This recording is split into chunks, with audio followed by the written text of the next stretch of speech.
In this video, I tell you exactly how to build these modular terrain tiles for your Dungeons & Dragons setup with Lego. Every complicated project that needs a little bit of tinkering and trying out, that I don't have every piece available for, I start with a design process. So for these tiles, I didn't have all the pieces available in my existing collection, or at least not the right amount of it. So I didn't design them from my collection, but rather in a digital space. There's an app called Studio that you can get through Bricklink that is basically a 3D designer, so you can try out different setups there. On the left side you have all the possible Lego bricks. You can search and also filter by different shapes. And on the right side you can break down your builds by steps and choose colors for them. So as you can see here, this is a setup of my starting combination for my Lego terrain that I went with. You have all the different terrain tiles over here. You can see scatter over here. You can see structures like walls or bridges that I built. So let's go down into the dungeon tiles and examine them a little more. As you can see, I have here all the dungeon tiles for that setup. And if you click in, you can see that those are built from a base and then a topping, a cover layer.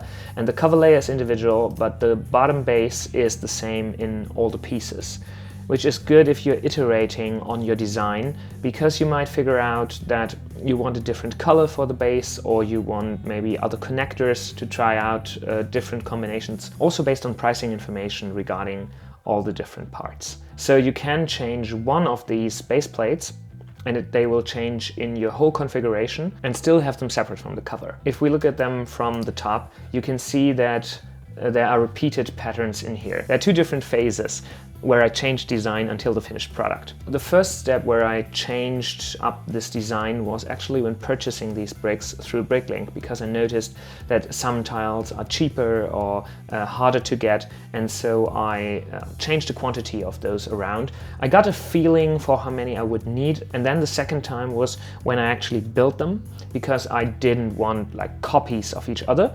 So I went in and designed it differently to the designs I made. I just used the same pieces, I just used the same overall style. I've also tested out different layouts to see how many tiles I would need to get certain setups. And as you can see here, I've tried something out for the outdoors to see how the colors would match, how many water pieces I would need to do a little river, or a dungeon test setup to just see how many pieces I would need of the 2x1 or 2x2 dungeon tiles. Let's actually break one apart and look at how it's done. So as you can see here, the tiles are made up of different layers. We have the base plate on the bottom and a second plate on top that works as kind of a cover, but is also see-through through the cracks in the covering tiles. We are starting with these 2x1s with a hole in them, and they are for easy connection. So the reason I'm going with 2x1 instead of a 1x6, for example, is that they are way cheaper than getting the bigger bricks and way more versatile. So I need more of a single brick rather than different sizes, which will get your price down.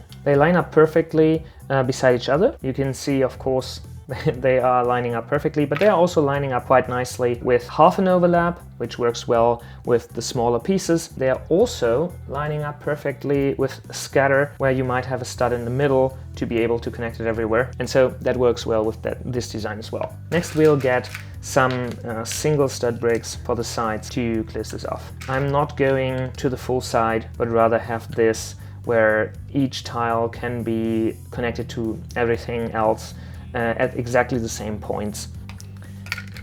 I'll talk about the connectors a little later. So now we have the dark tan color that I'm using for the gray and for the green tiles, because I feel that this looking through the cracks contrasts nicely with the other colors and gives a little bit of feeling like dirt underneath. Under my last video there was a lot of discussion about the sizing of the grid, and I want to touch on this for a second. So I'm going, as you can see, with a 4x4 stud grid. I think it has multiple advantages over the 3x3 that many of you suggested in the comments. 3x3 is closer to 1 inch, but it's a little less than 1 inch. And if you are using traditional miniatures from Dungeons & Dragons, or if you have existing terrain, existing maps that you want to use, I would recommend going with a 3x3 grid because it's closer to the original stuff. But for me, going with a 4x4 made sense for a couple of reasons. So one is, again, versatility and price. There are a lot of instances where Lego pieces are made in instances of 2.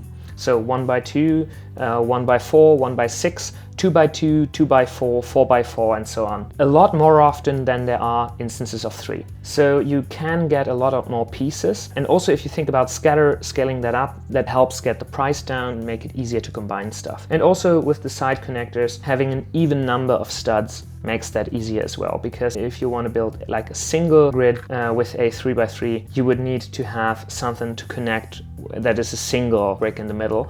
And I think this gives more flexibility in that regard as well. But the second thing is I'm not cross-using classic Dungeons & Dragons material for my maps. So I don't mind the 1-inch grid size, and for me having bigger maps is a plus, because I'm using Lego, one, because it is fun to build, but second, because I want to have a great experience for my players. And bigger maps tend to impress more, they tend to be easier viewable from the sides of the table. So I think that's a plus there. But definitely go with 3x3 if you want to combine like traditional miniatures, traditional terrain pieces or maps. We're using these jumper pieces and we'll do them in a checker grid. I'm using different colors for my grid because again, viewability, like from the sides of the table in dim lighting, because you want to be moody with your lighting. I think that being able to tell apart the colors really makes sense. So that's why I'm choosing different colors here. If you want to go full minimalist, I'm totally with you. I think that will look great, but for me the usability makes sense in that regard. These jumper pieces I got all through the Heroica sets, a board game Lego made a couple years back, and I like them because it gives you the ability to stick stuff to the top of your terrain, and it's not like falling off if you move them around, but it's very easily removable. So you don't end up with a situation where parts of your, let's use this one. So if you would use like a full studded top, stuff will just stick too much to it and break apart your minifigures before you get them removed. And also I like the non-studded design. Even though I love Lego, I'm a minimalist. I love to have these clean surfaces, and I think these studs work well for them. So let's next cover them up, and I've done some sketches over here to get the styling right. We'll use a lot of these 3x1s. They are similarly priced to other tiles, and what I like about them is that we can do like a full grid item with just 4 pieces of the same piece type. I like the more organic feeling of them being overlapped. For these base plates, I wanted to get the price down as low as possible. And a lot of the choices, of course, there are different bricks you can use. Of course, there are different tiles you can use from the top, but I optimized this for price in my region and for availability of the pieces. That's educating a lot of my choices. So on this side, with the light bluish gray, we'll cover it up and just leave something a little open. We'll do the same down here, and we'll do something similar on this side. So these are the parts where we'll get the cracks in. And for that, we have 2 different parts that we are still adding to the mix. The 2x1s to leave some space for the smaller parts in round and quarter circle sizing. In this instance, I want to do a little crack down the middle, adding some pieces over here, starting the crack here.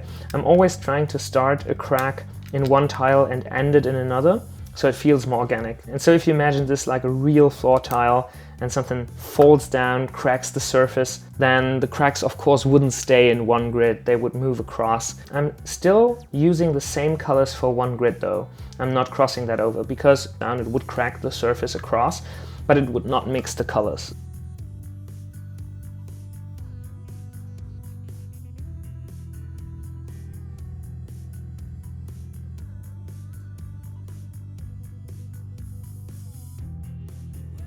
Again, you can be freeform with this, of course. This is just a suggestion. And now the crack is happening on this side. We'll add the round ones over here and then add this. To start the crack here, we'll move the crack down there and end it over here. So again, very organic crack across the surface. If you want to connect them, there are a couple of possibilities. So of course we have these big connectors. The plus is they are a very strong connection, they don't fall apart, you can move your maps around, but it's harder to click them together. There are half connector designs where there is a full connector on one side and half one on the other. They are great in being able to click them together. They hold up quite nicely, but it's an illegal building technique. I wouldn't recommend this if you're keeping your maps built up and are not breaking them down in between sessions. Because if they stay locked in, these will be compressed the whole time and the product will wear over time and they'll lose their grip. There's a reason why it's called an illegal building technique. So the ones I went with are these connectors that have a stud on the side. And the good thing is, even in close instances where you're moving a piece in between other pieces, you can get them in quite nicely, but they don't hold as well together. They break apart very easily, which is a good thing if you are building your map on the same table that you're playing at, or if you're not moving it around, if you have something to maybe carry it around. That's actually a connector that's very easy to click together, and if you don't like pull it apart where it mostly sticks to the wrong side, but rather break it apart, it works quite well. The reason why I'm now testing another connector type is because I'm carrying my maps around a lot more than I thought. When we started, we played at my house, so there wasn't a lot of moving of maps around and I could prepare them at the same table that we were playing at. Now we're playing a lot more at friends' houses and I noticed that I have a lot more time building them up and getting them ready than in the situation where players are waiting for a battle to commence or puzzle to start. So I'm now looking at other connector types that will stick to the right side better and make it very sturdy. And I'm now experimenting with these fixed connector types. They are a little harder to assemble, so that's a downside, but they are very, very stable and don't break apart very easily. These are the connector types that I'm using for that. A 2x1 brick with a fixed connected pin on the side. But for most setups where you're not carrying around your maps a lot and you want something that you can easily build up and break down, I think these connectors are your best choice. Very easy to click the maps together and building the map fast, which is the idea of modular design. So for modular design, I think those are the best choices. So let me know in the comments what you want to see next, and I'll see you in the next video. Bye!